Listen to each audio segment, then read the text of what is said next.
honking my horn at people unintentionally. Anyway, I want to talk about the series that I'm reading right now. And this is going to be full of spoilers, so if you are reading the 100,000 Kingdoms or the Inheritance Trilogy by N.K. Jemisin, just stop watching this video, because I am going to get into it. Alright, so the 100,000 Kingdoms, I originally rated it 4 stars. I just went and changed it to 3 stars, because the more I think about it, the more I'm just like side-eyeing the entire thing. Well, let me tell you, there's this girl named Yaney. Fantasy names are hard to pronounce, okay? She didn't exactly give a pronunciation guide at the beginning of this book. But anyways, she comes from a matriarchal society, from like a country called Dar, and I don't know, she's like from a noble family in that country. Her father is somebody that was controversial for Yane's mother to be with. Her mother came from the ruling family of like basically the entire world, called the Aramiri, and her mother, I forget her mother's name, but married this dude from Dar, and her father pretty much disowned her for it.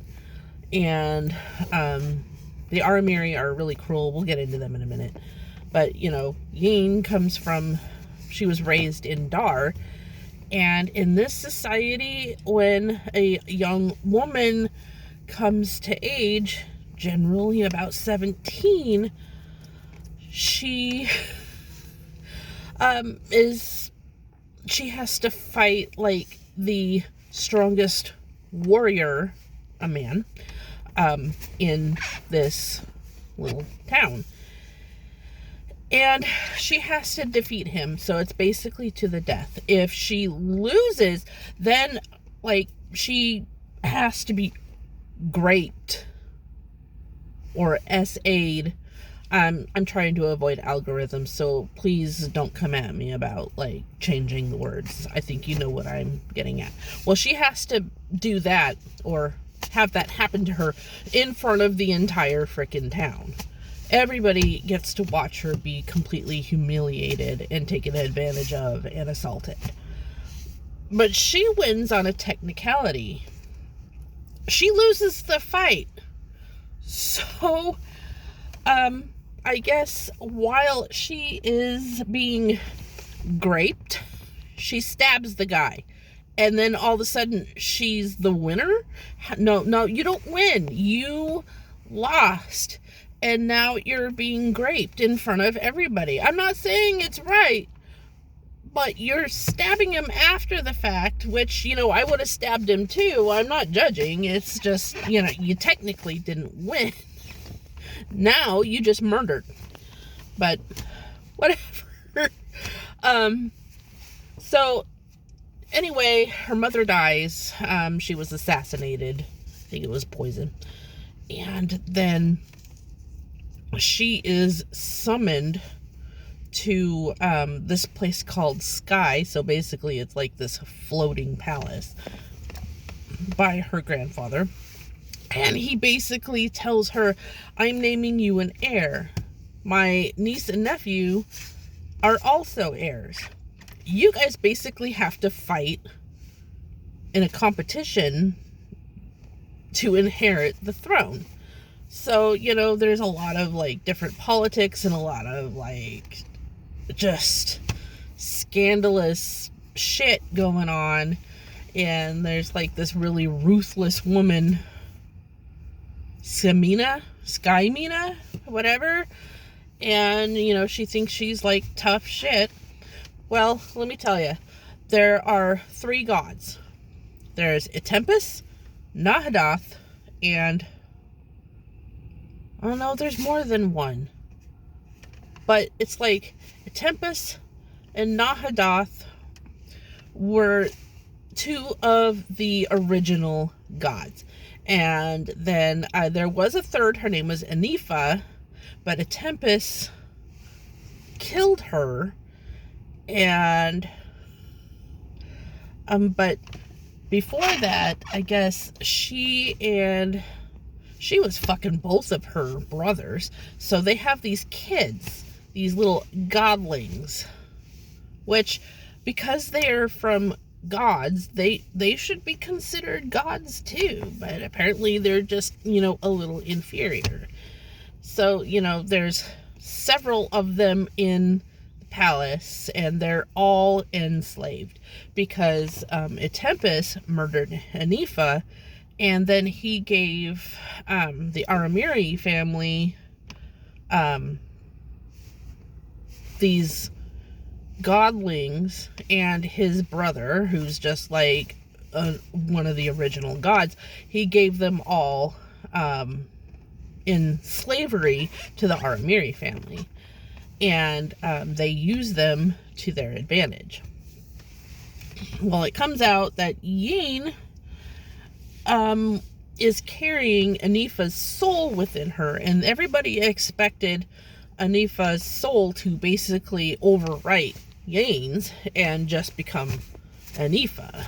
But I guess Yin is such a powerful personality that Anifa couldn't overtake her, which Yin is not a powerful personality. She just basically thinks she is, and she's trying to outsmart everybody, but really she was way out of her league, and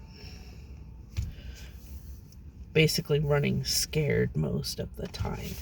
She starts kind of a love affair with Nahadoth because she's like immediately drawn to him, and he's drawn to her, but only because she has Anifa's soul.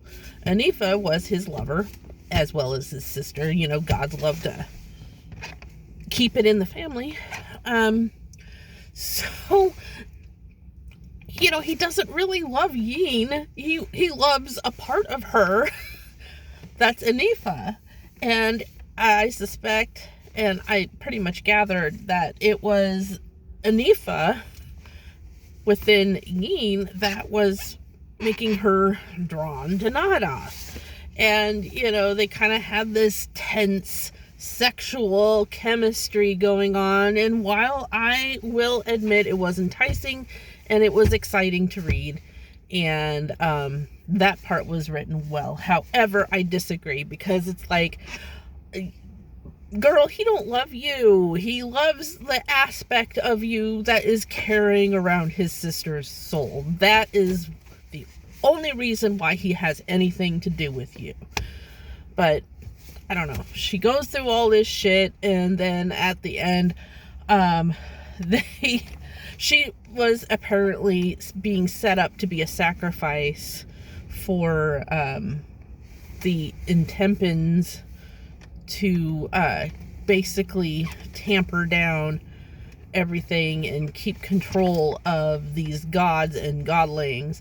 And but instead they like overtook it and took Tempest and put his soul and spirit and whatever in a mortal body, basically trapping him within this mortal body, and they cursed him to basically go be with the mortals that he absolutely loathes and detests.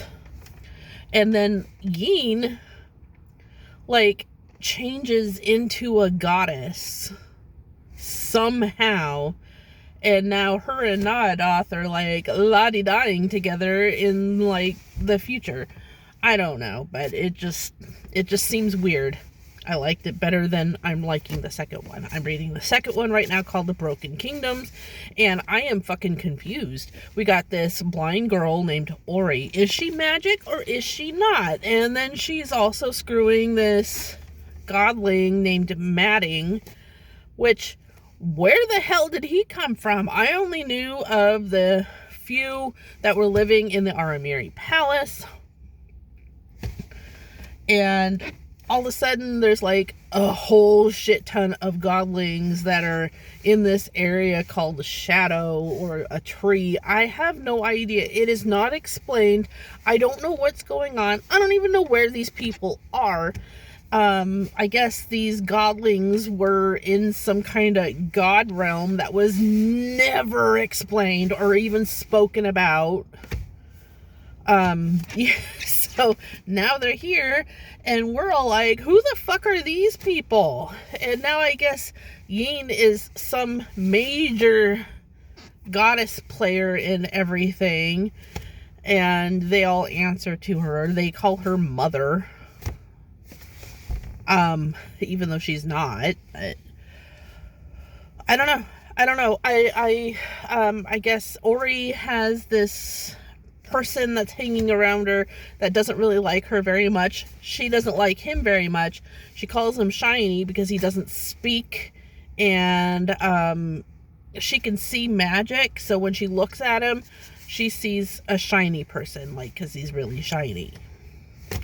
It turns out that this is a Tempest walking around in a mortal body, but, you know, godlings are showing up murdered around this tree place they called Shadow, and she's hiding out because they think she did it or whatever. It's really convoluted, and I am just confused. It's not written very well. Now, I like N.K. Jemisin, but it turns out I like some N.K. Jemisin, not all N.K. Jemisin. Just kind of like how I love everything that V.E. Schwab or Victoria Schwab puts out. Yeah, I thought I was going to do that with N.K. Jemisin, but that is not. So I am actually considering DNFing this series. I don't want to, but I'm seeing now that it does, that, you know, a lot of people love it, but there's also other people that are like, the first book was the best and it should have been a standalone, and now it's just kind of dropping off because the third book apparently is all over the place, worse than the second one is. So that's where I am feeling. Thank you for watching this very long drawn out shit, and I don't know, I can't see myself finishing this, so I might DNF it and start this comics.